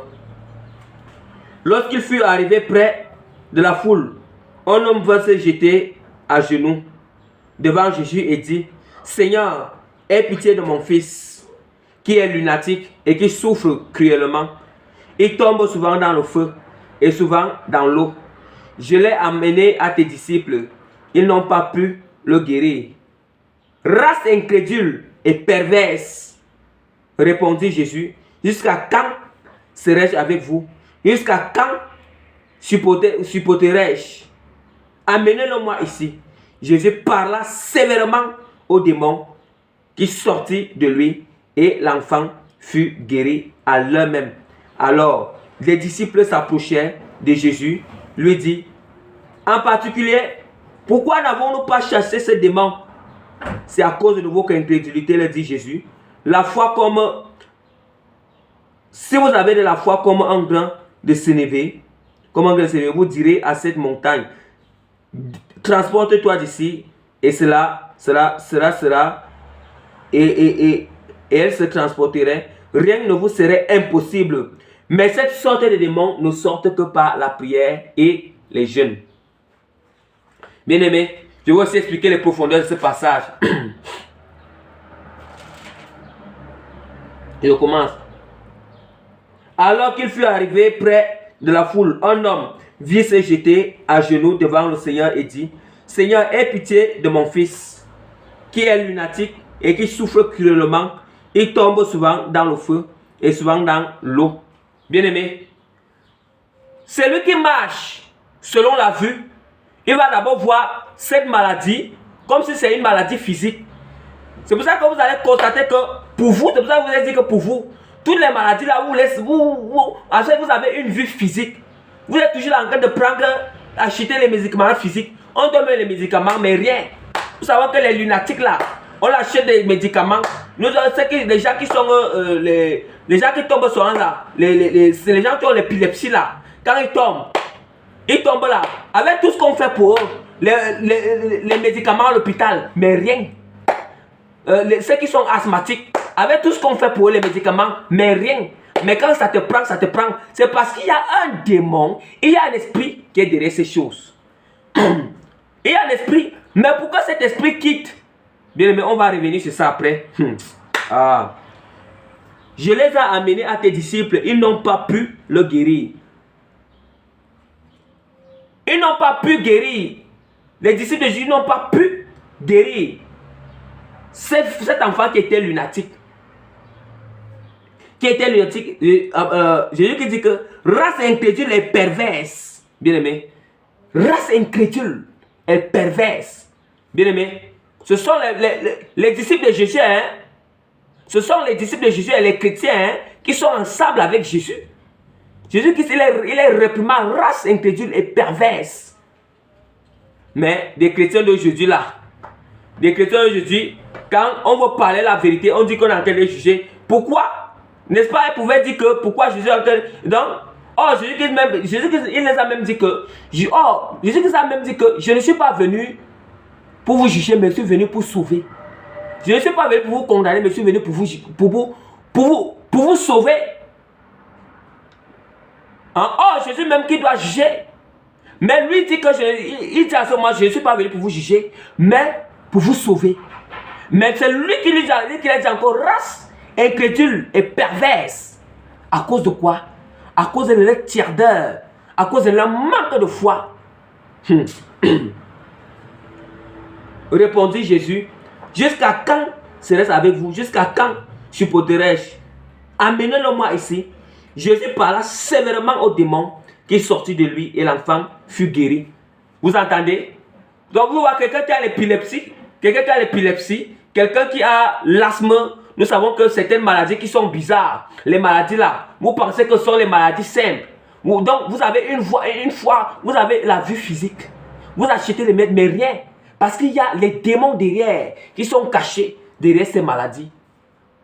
Mais Jésus-Christ, nous savons que Jésus-Christ lui-même, étant revêtu sur un corps physique, comme il est la parole qui est descendue, la parole s'est faite chair. Le Seigneur Christ s'est fait chair pour habiter parmi les hommes. Étant revêtu de ce corps physique-là, ça veut dire que tu es rempli de la vertu en lui. Lui, il menait une vie de jeûne. Il menait une vie de prière. Or, la parole de Dieu dit que si nous demeurons en lui, la parole de Dieu dit que si nous marchons dans la lumière, la parole de Dieu dit que la parole de Dieu dit que si nous demeurons en lui, nous devons marcher comme lui-même il a marché. C'est ce que la parole de Dieu nous dit. Si nous demeurons en Christ, nous devons marcher comme lui-même il a marché. C'est lui qui dit qu'il demande, lui doit marcher comme lui-même il a marché. Bien aimé. La manière que Jésus a marché, ce n'est pas difficile que nous marchions comme ça.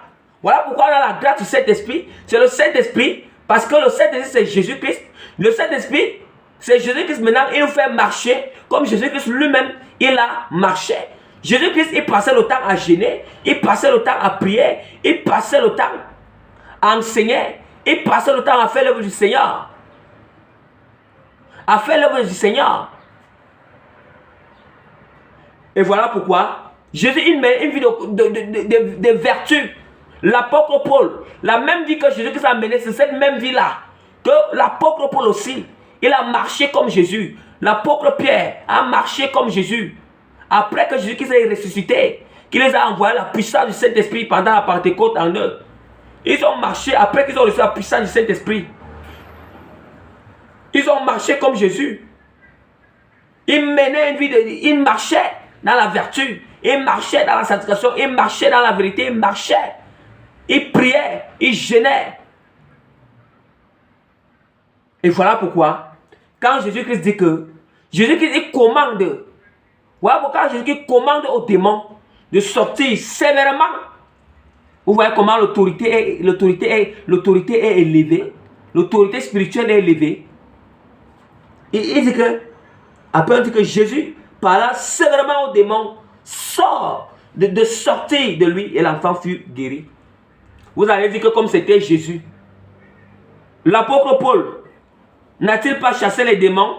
L'apôtre Paul n'a-t-il pas, l'apôtre Pierre n'a-t-il pas ressuscité Tabitha par la puissance du Saint-Esprit qui est en lui? Ce n'est pas lui-même, mais c'est la puissance du Saint-Esprit qui est en lui. Jésus-Christ a ressuscité, comme Jésus-Christ a ressuscité Lazare. Ça veut dire que Jésus-Christ, c'est lui qui ressuscite. Ça veut dire que, mais là, maintenant, Jésus-Christ est déjà revêtu en eux, habite déjà en eux. À cause de quoi? À cause de la sanctification qui est en eux, la vertu qui est en eux, l'obéissance qui est en eux. L'apôtre Pierre n'a-t-il pas ressuscité Tabitha? Tabitha qui est Dorcas, encore appelée Dorcas. Hein? Bien aimé, je vais aussi vous dire quelque chose. L'apôtre Paul, nous savons que dans l'île de Malte, le serpent a mordu. En fait, l'apôtre était parti ramasser les ordures pour aller mettre dans le feu. Parce que bon, ils avaient fait, c'est par rapport quand ils étaient dans le bateau, ils étaient en voyage pour aller à Rome. Quand on était en train de l'amener à Rome, ils étaient dans un bateau. Et à cause même que le capitaine qui était dans ce bateau-là, le païen là, il était têtu. L'apôtre Paul, avec plein de sagesse du Saint-Esprit, il a d'abord prévenu au capitaine là que vraiment la cargaison que vous mettez dans le bateau là, on risque de ne pas arriver vraiment, on risque de ne pas arriver dans les bonnes conditions. Et à cause de ça, quand la tempête a commencé là, à cause de la cargaison là, le bateau là s'est renversé comme ça. Quand ça s'est renversé, maintenant ils ont d'abord arrêté au niveau de l'île de Malte. Quand ils ont arrêté au niveau, mais le Seigneur Dieu avait fait grâce. Il avait dit à Paul que personne ne va mourir dans ce bateau. Quand ils arrivent à l'île de Malte, pour d'abord prendre une pause là, quand ils ont fait un feu, l'apôtre Paul il avait pris quelques ordures, le bois sec là, pour aller mettre sur le feu. Et directement, quand il soulève ça, quand il porte ça comme ça, il y avait un serpent. Le serpent avait mordu l'apôtre Paul. Quand le serpent mord l'apôtre Paul, les gens qui étaient avec l'apôtre Paul, qui étaient dans l'île de Malte, quand les gens ont constaté que le serpent a mordu, nous savons qu'auparavant, c'est que si le serpent mord quelqu'un, peut-être que cette personne, c'est un sorcier. Peut-être alors auparavant chez eux là, c'est un sorcier. Peut-être que c'est un sorcier. Et voilà pourquoi les gens de l'île de Malte disaient que celui-ci est peut-être un sorcier. C'est peut-être une personne, c'est un sorcier. Voilà pourquoi une personne, c'est un méchant. Voilà pourquoi le serpent lui a mordu. Bien aimé, le serpent a mordu l'apôtre Paul. Et c'est l'apôtre Paul n'est pas là à l'hôpital. Il était là, il a fait comme si de rien n'était. Parce que le serpent l'a mordu. Les gens, ils ont constaté, ils ont regardé, observé s'il va mourir. Ils voient que les minutes, les heures ne font que passer. L'apôtre Paul ne meurt pas. Il ne meurt pas.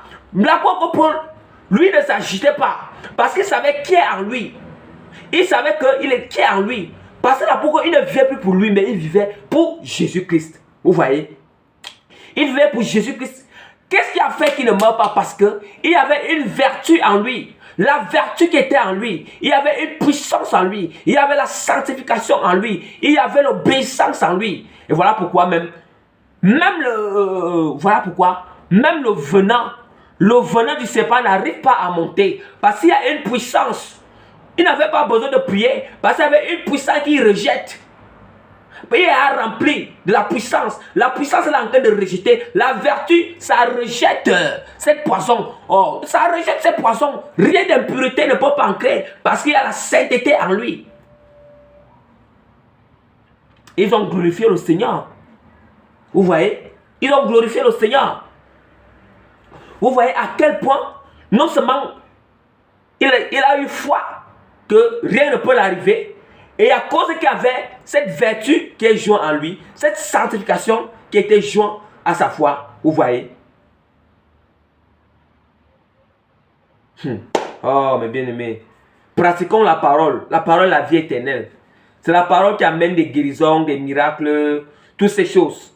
C'est l'obéissance qui amène toutes ces choses. La vertu, la sanctification, c'est ça qui déclenche toutes ces choses. Il n'y a pas de sorcellerie ou de magie avec Dieu. On n'a pas besoin d'aller vendre quelqu'un, aller faire comme ça. Non. Si on pratique toute la parole du Seigneur, c'est ça. Toutes ces choses-là vont venir. Toutes ces choses-là viendront. Et maintenant, Jésus-Christ dit aux apôtres que... Jésus-Christ dit aux apôtres ici que... Alors, il dit que... C'est à cause de votre incrédulité, leur dit Jésus, je vous ai dit en vérité, si vous aviez de la foi comme un grain de sénévé, vous direz à cette sycomore. Bon, juste quelque part, Jésus dit que...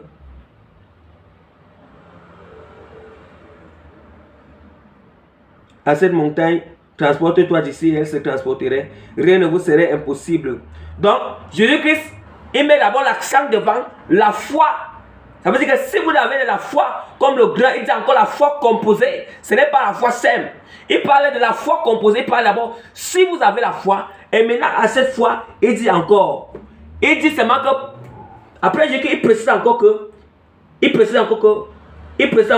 mais cette sorte de démons ne sortent que par des prières et des jeûnes. Donc ça veut dire que Jésus montre d'abord que il faut d'abord que la foi soit placée devant. Maintenant, il doit joindre à la foi le jeûne et la prière. Et nous savons que ce n'est pas le jeûne que la vertu augmente en nous. Ce n'est pas le jeûne que vraiment que le péché, notre chair est mortifiée. Notre chair est mortifiée. Notre chair est mortifiée. Le péché en train d'être enterré en nous. Les plaisirs s'enterrent sur nous, bien-aimés. Que les plaisirs disparaissent. Des émotions charnelles, des passions impures, disparaissent. C'est le jeûne et la prière qui crucifie ces choses. Il n'y a pas d'autre chose qui peut crucifier le péché comme le jeûne et la prière, bien-aimé. Le jeûne et la prière, il n'y a pas une autre arme efficace qui peut crucifier les passions impures en nous, les désirs impurs. Si quelqu'un se masturbe, il n'y a rien qui peut crucifier la masturbation, les impuretés de masturbation comme la prière et le jeûne. Tu ne vas plus jamais sentir. Tu n'auras plus ce désir en toi de te masturber ou d'aller forniquer ou même de mentir. Parce que le jeûne l'a pris encore de crucifier. Et c'est ça qui amène à être vertueux. Et là maintenant il fallait que... Tu dis, Jésus dit que si vous avez de la foi, et Jésus dit qu'il fallait joindre à cette foi quoi? Le jeûne et la prière qui nous amène à être vertueux. Là maintenant, quand tu commandes aux démons de sortir, il sort. Parce que il ne sort plus parce que ce n'est plus toi, ce n'est plus ton corps physique. Il voit ce qui est en toi. Et nous savons qu'on dit que quand notre foi, quand on mène une vie de vertu qui est un modèle de Christ, nous ne sommes plus une personne, mais nous sommes un personnage. Nous ne sommes plus personne, mais nous sommes un personnage. On a déjà l'identité. La vie de vertu, c'est avoir une identité en nous. Mais une vie, avoir l'identité de Jésus-Christ en nous.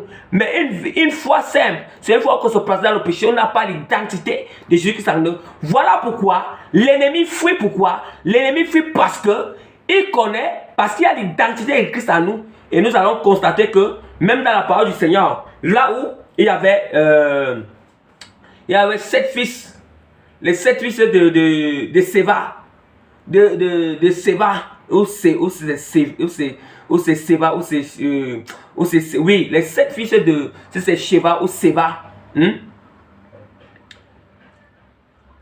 qui étaient allés chasser un homme, un démon. Et le démon là, il dit à ces gens-là que, qui êtes-vous? Qui êtes-vous? moi je connais Paul et je connais Jésus. Mais qui êtes-vous? On dit que le démon les a maltraités. Le démon là les a maltraités. Le démon les a maltraités. Bien-aimé. À cause de quoi? Parce que ils peuvent utiliser le nom de Jésus. Le démon, ils connaissent Paul et Jésus. Ça veut dire qu'ils connaissent l'identité de Paul. Il veut dire que moi, on connaît Paul, on connaît Jésus. Mais qui êtes-vous? Votre identité, c'est que vous avez quelle identité? Et le démon commence à les maltraiter. Parce que eux, à cause qu'ils n'avaient pas une vie de sanctification, une vie de purification, une vie d'obéissance, une vie de renoncement, de vertu. Vous voyez, les démons nous reconnaissent à cause de la vertu qui est en nous, la sanctification qui est en nous. Vous comprenez, mes bien-aimés? Voilà pourquoi, quand tu commandes, même si n'importe quelle situation, bien-aimé, tu prends l'autorité, même si c'est quelle situation-là, dans le nom puissant de Jésus, c'est déclenché. Ça veut dire que là, tu as déjà un personnage, tu as déjà l'identité en toi, tu as l'identité. Même le monde des ténèbres tremble par rapport à l'identité de Christ, du Saint-Esprit qui est en toi. Ça veut dire que le son du Saint-Esprit qui est en toi, c'est ça qui est l'identité. Ça tremble. Ils s'identifient par la sanctification, la pureté. Ils sont en train de trembler. Ils tremblent. Ils savent que les démons, quand les démons entendent qu'on a appelé tel serviteur de Dieu ou tel servant que Dieu tue puissamment, il mène cette vie qui a une vertu en lui. Quand ils entendent qu'il est en train de venir pour cette situation qui se passe ici, ils sont en train de trembler parce qu'ils connaissent que c'est la terreur qui va arriver là, à son arrivée. Qui va arriver, bien aimé. Nous ne sommes pas là pour blaguer. Mais nous ne sommes pas là pour blaguer. Mais c'est pour ça qu'on dit qu'il y a différence entre personne et personnage. Personnage, c'est celui qui a l'identité. Celui qu'on reconnaît. Celui qui a l'identité qu'on reconnaît. Mais une personne, on ne le reconnaît pas. Il n'a pas l'identité. Il n'a pas l'identité. Donc, nous voyons un peu que c'est un peu... Et nous allons aussi... je vais aussi ouvrir rapidement dans Matthieu, chapitre 21. M'excuse. Chapitre 21, verset 22. Matthieu, chapitre 21, verset 22. J'ai lu au nom puissant de Jésus-Christ. Tout ce que vous demanderez avec prière, avec foi, par la prière, vous le recevrez. Voilà. Tout ce que vous demandez avec foi dans la prière, vous le recevrez. Or, nous savons déjà que le Seigneur nous dit que la prière d'un pécheur est une abomination devant le Seigneur. Ça veut dire que quand Dieu spécialise que tout ce que vous demandez dans la prière, tout ce que vous demandez avec foi par la prière, cela vous sera accordé. Ça veut dire quoi? Il faut déjà connaître. Il faut déjà examiner que c'est quel type de prière, c'est quel genre de prière. Est-ce que ta prière... Hein? Parce que certaines personnes, ils s'arrêtent seulement là où c'est dit que... Ils s'arrêtent seulement, ne connaissent pas la signification de ces passages. Or, nous savons que Dieu dit encore que la prière d'un péché est une abomination devant le Seigneur. Dieu n'écoute pas la prière d'un pécheur. Ça veut dire que tout ce qu'on demande avec foi dans la prière, c'est qu'il mène une vie de consécration là. Voilà, nous avons constaté que, en tout cas, je vais expliquer ça un peu plus devant, pour revenir sur ce passage. Bien aimé, nous allons passer directement sur le grand C. Le grand C, le bienfait de la foi authentique. Le bienfait, la foi authentique, qui est la foi composée ou la foi miraculeuse. Nos prières, voici ce bienfait-là, bien aimé. Nos prières sont exaucées très vite, sans tarder. Sans tarder. Ça ne tarde pas dans l'accomplissement. Nos prières sont exaucées très vite. Parfois même c'est instantané. Nos prières sont exaucées très vite, bien aimé.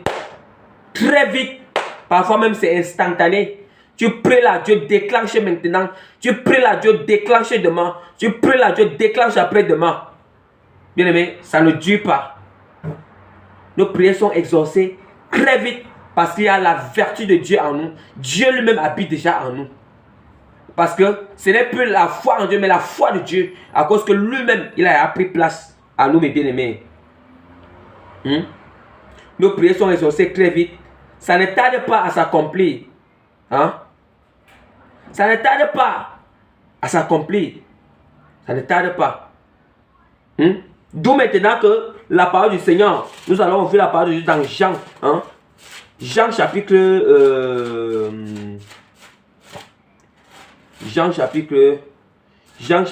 15.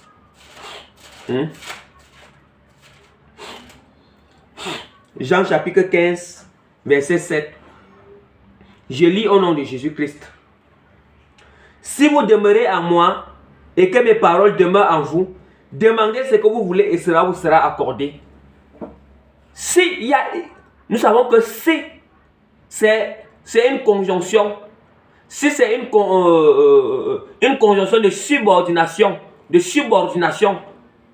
nous savons qu'il y a une condition à l'intérieur. Si, c'est seulement si, condition d'existence. Si vous demeurez en moi, écoutez bien. Écoutez ce que le Seigneur dit.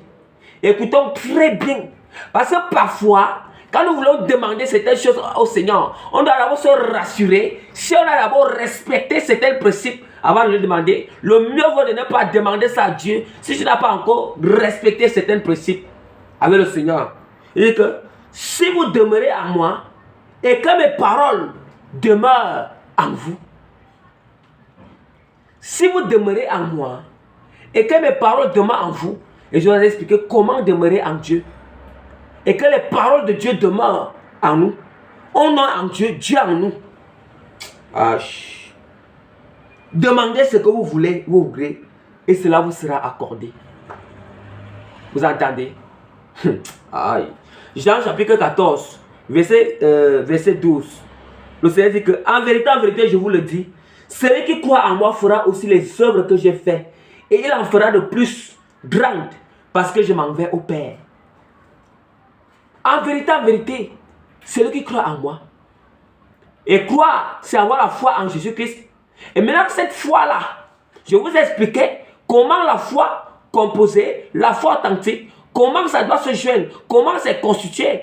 Or, une foi composée authentique, c'est une foi qui est complexe, qui est jouée avec beaucoup d'autres éléments.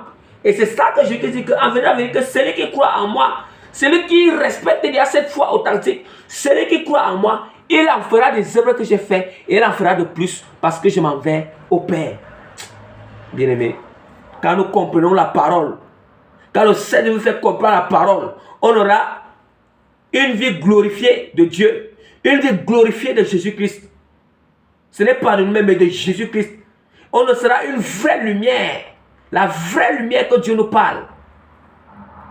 Et voilà pourquoi on dit que quand le grain de moutarde est sémé et que ça pousse, ça forme, ça devient un arbre et ça donne les fruits. Les oiseaux, les animaux, ils viennent se nourrir là et les hommes viennent. C'est ça qui veut dire que quand tu deviens alors, c'est ça qui veut dire que tu deviens cette personne qui devient une lumière. Ça veut dire que tout le monde, tu es une source de bénédiction pour tout le monde. Une source de bénédiction spirituelle. Tu aides tout le monde avec tout ce que, à cause de la sainte vertu, Dieu en toi, tu deviens la lumière. Ça veut dire que quelqu'un peut venir à n'importe quel cas à cause que Dieu habite en toi. Dieu va manifester la gloire à travers toi pour guérir cette personne, pour que la situation soit décantée, pour que les gens soient sauvés, pour que les gens soient délivrés, pour que les gens, pour que. C'est ça que ça signifie. Eh bien aimé. Donc nous allons finir avec le grand D rapidement. L'inconvénient ou la conséquence majeure d'une foi simple. Oui. La conséquence majeure d'une foi simple, c'est que un retard accumulé et très lâche de l'exaucement à nos prières. Oui. Faute de l'alliance que tu as. Oui. Faute des alliances que tu as tissées avec le monde et avec les démons. En pratiquant le péché, la désobéissance. Dans le cas, oui, la désobéissance. Oui, un retard, bien aimé, un retard accumulé et très lâche de l'exaucement à nos prières. C'est très accumulé. Eh bien, bien aimé, c'est très accumulé de l'exaucement à nos prières. À cause de tout ça, à cause de la désobéissance, du péché, tu as la foi simple.